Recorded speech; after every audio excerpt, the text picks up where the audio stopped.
Chinese phones with Android 7 finally seem to become a common thing. The Oukitel K6000 Plus is one of them, and addition also resides in the battery monsters category. If you are curious if this phone is any good, you're watching the right video, since we have put it through a 1-week test. I'm Christopher for CMM, enjoy this review. The Oukitel K6000 Plus has been provided to us by the manufacturer. A shop link can be found in the video description. The Oukitel K6000 Plus comes in a bright orange box. Inside there is a lot of stuff like, of course, the phone, a warranty card, a user manual, a transparent protector for the phone's body, a screen protector, a micro USB cable, a fast charger, an OTG adapter and one SIM needle. The design is rather typical for an Oukitel device. The center part is made from metal and on the top and bottom area they use plastic caps. But to be honest, the build quality isn't up to today's standard in the $200 price range. The plastic caps stick out above the metal part quite a bit. The hardware buttons on the side of the phone do move and thus rattle when shaking it. Weight at 206 grams is quite high. And so is thickness at 9.8 mm. They could have saved some of the thickness by embedding the screen into the body, but instead they put it on top of it. Well, at least the phone has kind of an excuse for that, which is the huge battery. Another thing that's kinda strange is the protruded camera module. I mean, the phone is thick enough to not let it stick out of the body, yet it still does. But Oukitel didn't do everything wrong. The SIM tray, for example, is nicely crafted and fits well into the metal part of the body. The tray takes either one nano SIM card or one SIM card and one micro SD card. The front is covered by 2.5D glass, but the curve is just very subtle. Below the screen there is a physical home button which has a nice feel to it. The fingerprint scanner is embedded right into it. Next to the button are two touch keys with backlight. Above the screen is an RGB notification LED. The screen itself is 5.5 inches in size and operates at Full HD resolution.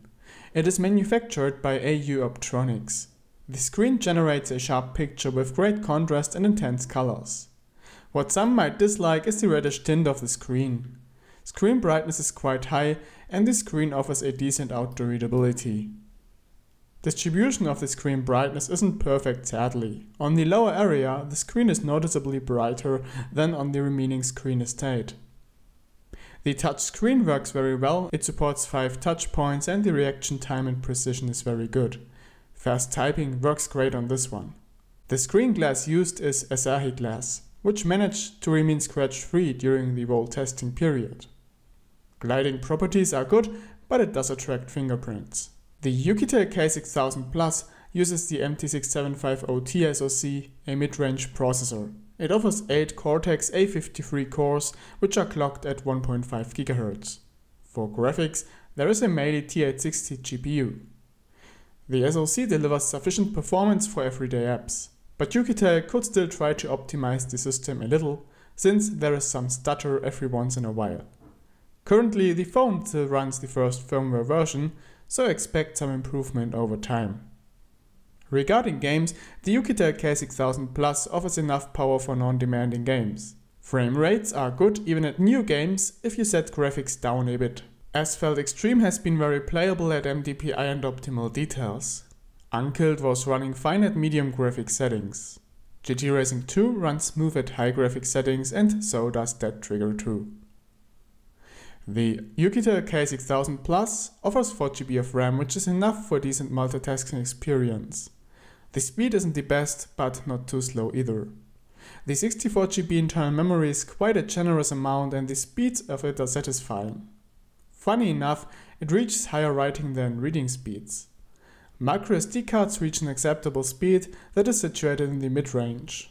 SD cards can be combined with the internal memory to use them for applications and games.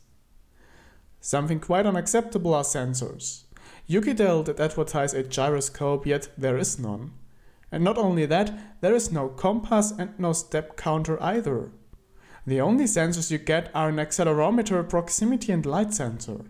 At a price tag of $200, this is something you just can't do anymore as a phone maker these days.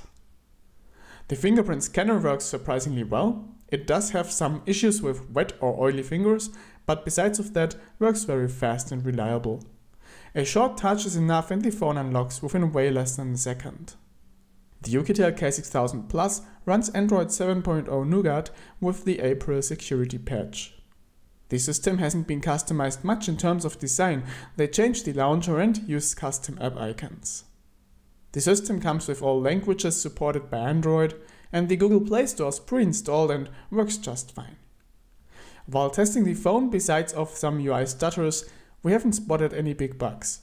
The phone has never crashed, and there also have been no compatibility issues with apps except for Google Fit, but more about that later. The Oukitel K6000 Plus offers some additional features to the standard Android ones. Those are support for MediaTek Hot Nod, float gestures,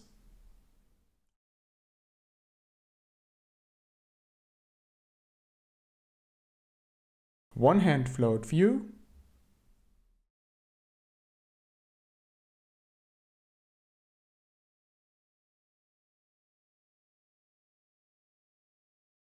smart somatosensory,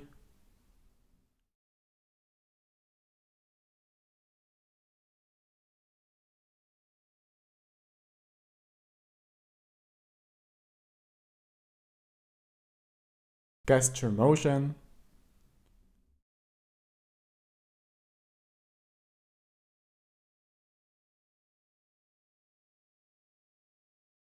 gesture unlock,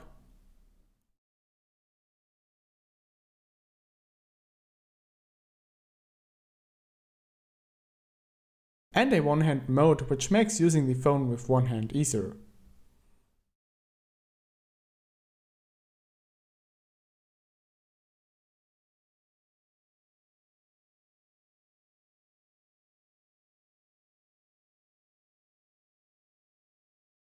OTA updates are supported, but during the testing period we didn't receive any update.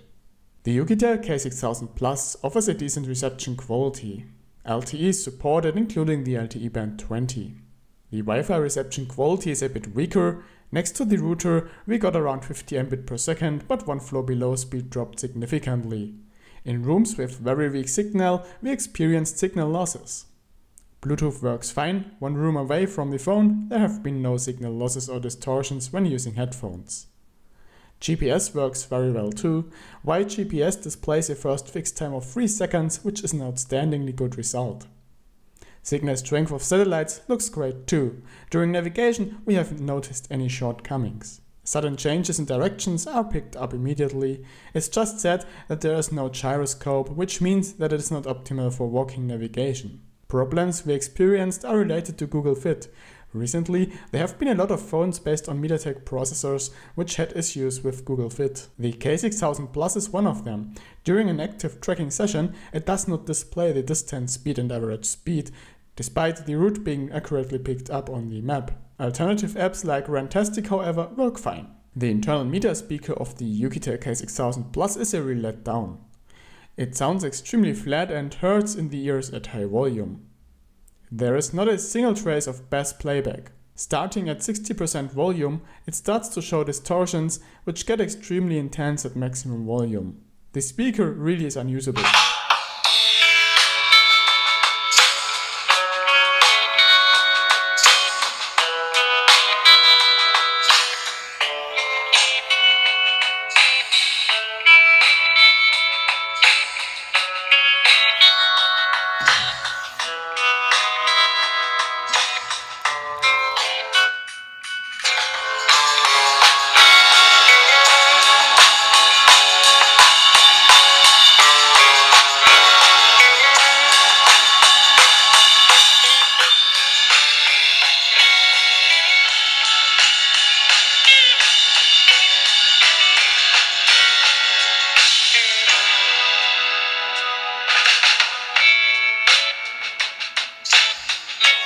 Another letdown is headphone audio.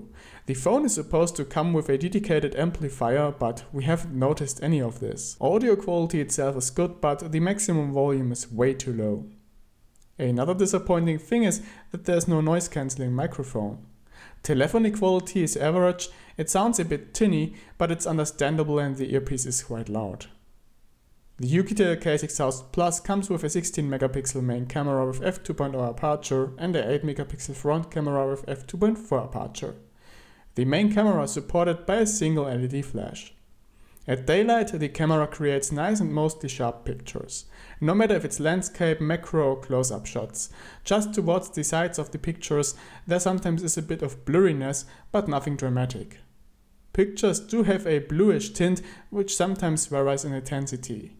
Of course, that's not a huge disadvantage since you can adjust colors after taking pictures. The shutter time of the main camera is very good. Right after tapping the shutter button, the picture is ready. Moving objects are captured sharp. Less impressive is the focus time, which is advertised to be just 0.1 seconds. Well, in reality it's more like 0.5 seconds. What the camera doesn't like are bad lighting conditions. Pictures then look blurry and lack detail, and there are also some noise and pictures tend to look shaky.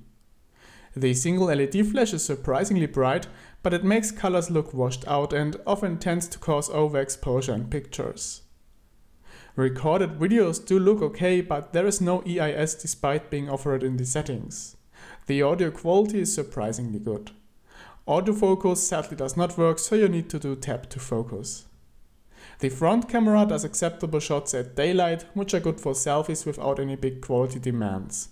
Synthetic light or a general lack of light is something it does not like. The battery is one awesome part of the Oukitel K6000 Plus. Boasting a massive 6000 mAh battery, it easily survives full 2 days of heavy usage. If you pay attention to save some energy, reaching 4 days is possible as well. Furthermore, you can use it as a power bank with the OTG adapter. But the most amazing part is charging time. It takes just 1 hour and 20 minutes to charge it from 20 to 100%. And 20 minutes of charging gives you enough juice for a full day of battery life. The phone does get quite hot while charging though. Verdict? Basically, the Oukitel K6000 Plus offers quite some interesting things, but we think it is too expensive at $200, especially considering the flaws it has. Some of them really are not acceptable at such a high price tag. Build quality should be top-notch, audio quality should be at least good too, and gyroscope is a must-have these days.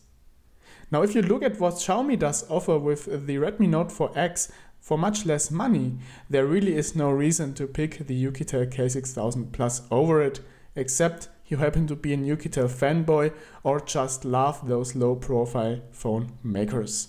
We think that's sad since Oukitel definitely missed a big chance here. So that's all for this video. A shop link and more information is located down below in the video description. I am Christopher for CMM. Thanks for watching and see you in the next one.